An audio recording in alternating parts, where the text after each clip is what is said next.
good? Yep. All right. So let's see if I can do this in 15 minutes. All right. I am going to be talking about liver and kidneys and their health. One of the things that happened when I started doing this, well, let me tell you about this first, and then I'll tell you about Charlie.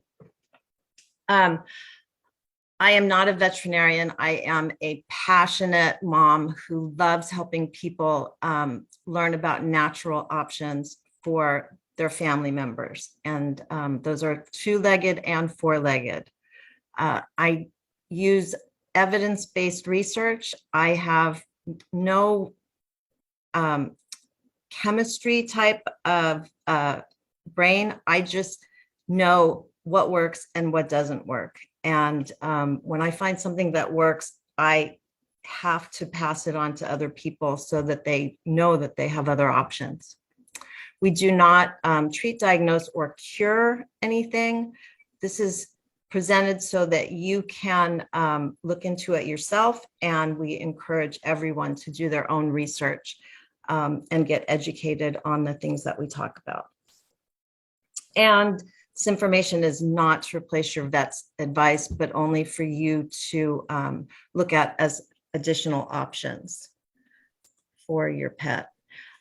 Real quick, I'll tell you the story about Charlie. And every time I think about liver, kidneys, kidney disease, I think about him. It's been a couple of years now. He was a shepherd that I saw a young man posting about. This was a 3-year-old shepherd who was in kidney failure. And they thought he had leukemia. And so he was in the intensive care vet clinics. And I'm sure that it cost thousands and thousands and thousands of dollars. This went on for about a week. And so I was talking to Charlie's dad about what was going on. And it turned out that Charlie had an ear infection, a chronic ear infection, and he'd been on, I think, 2 or 3 months worth of antibiotics to treat his ear infection. And during that time, he got his entire roster of vaccinations. And one of the vaccinations that was in that whole group that he got, I believe it was the lepto, that one of the side effects is kidney failure. And Charlie died.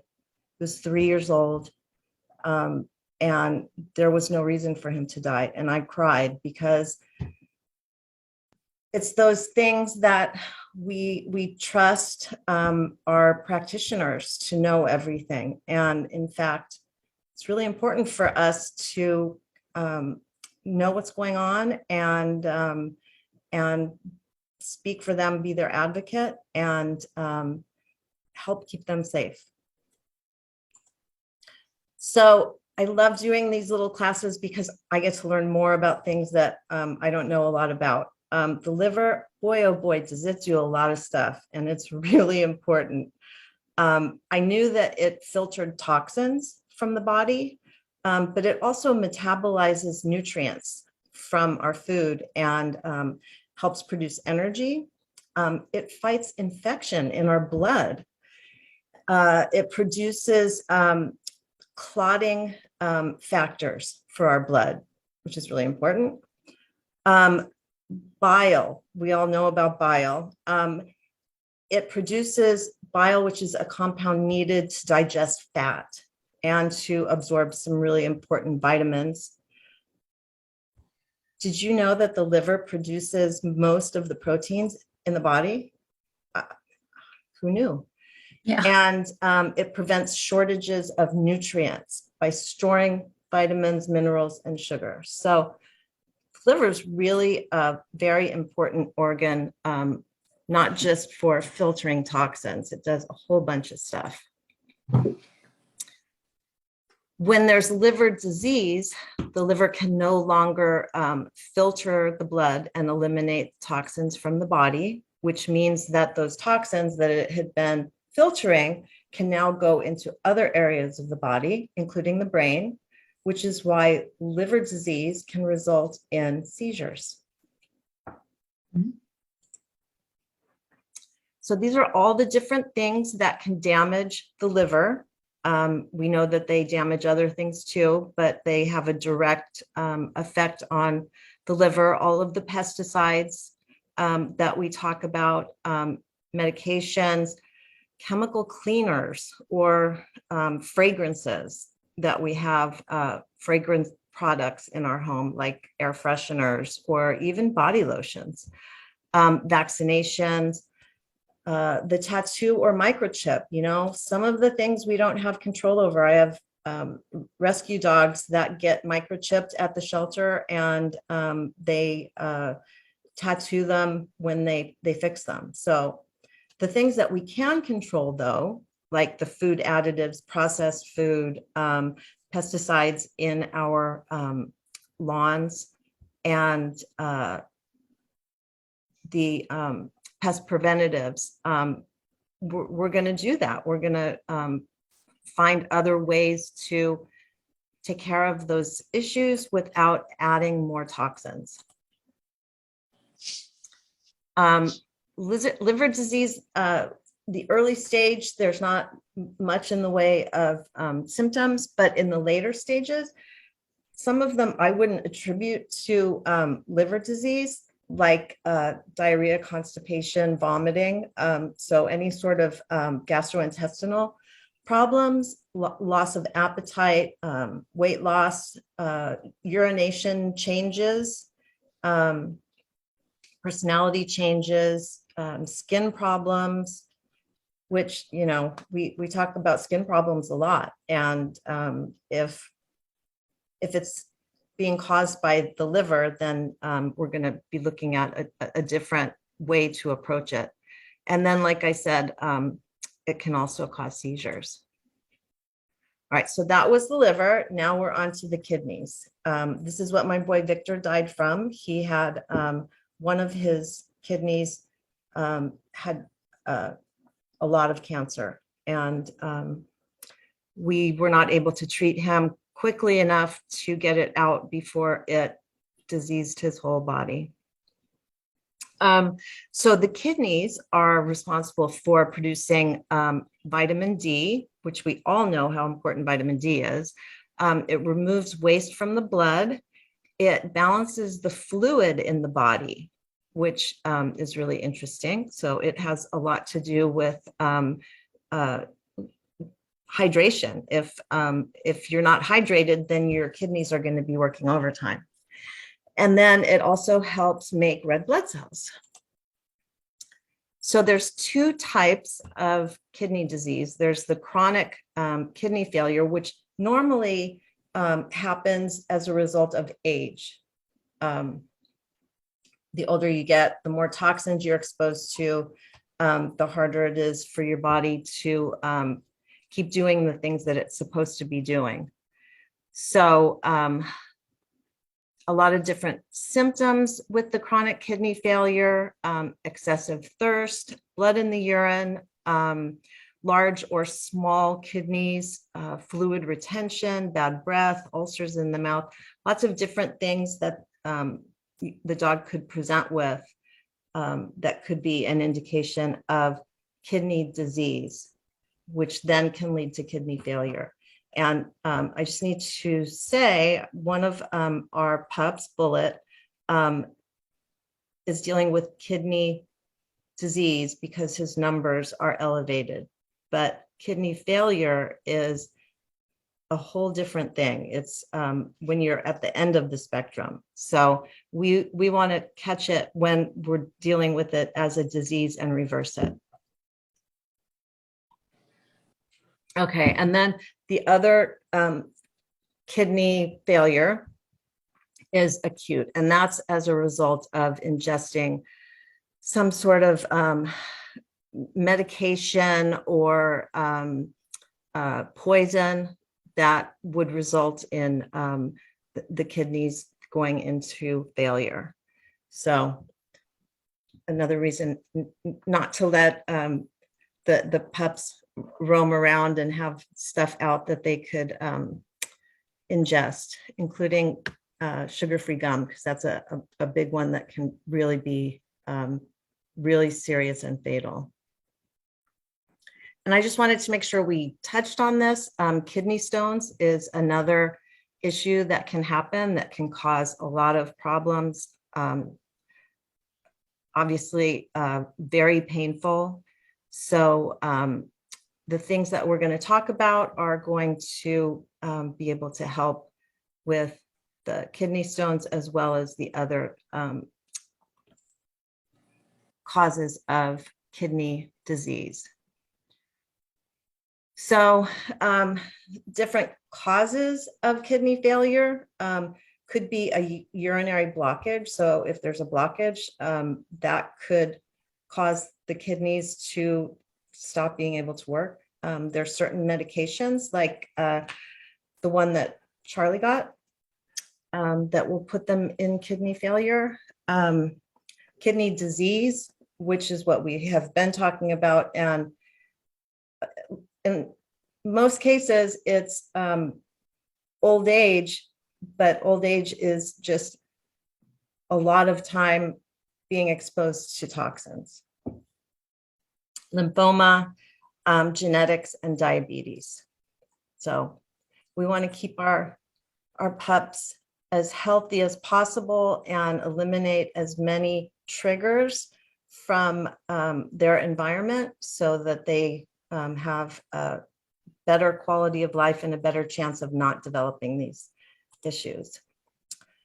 So the first thing, we always talk about food. Food is the foundation of health. When we're talking about liver and kidney disease, the most important thing right off the bat is to get away from the ultra processed kibble. And so this just shows, as far as kibble, what the different brands are. It doesn't say it, but I think 3 of the largest corporations that own most of the pet food brands are Mars, Smuckers, and one other one that shouldn't be making our dog's food. Mm-hmm.